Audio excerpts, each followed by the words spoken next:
Hey guys, Trevor here, and in this video, I'm going to show you how to clear your Instagram cache.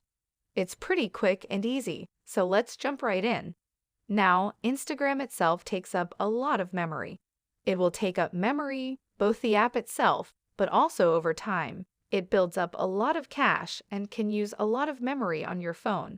But also just clutter up everything and you might want to delete that and remove all of that cache to do so. We can't do it in the specific app itself. There are some apps like TikTok that allow us to be able to remove that cache within the app. But for Instagram, we need to head out of here and we need to go into our settings. And then we will scroll down until we get to General and tap on General and then iPhone storage midway down. Now, once you're on here, we can scroll down until we find Instagram on this list.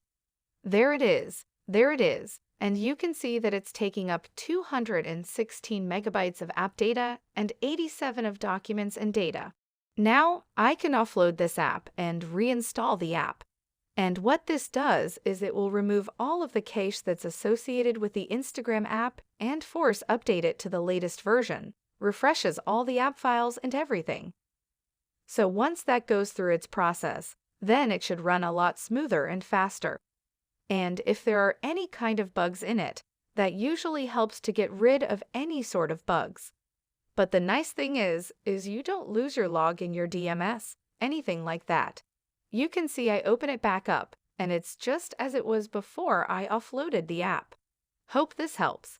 Thanks for your time today, and I'll see you on the next one.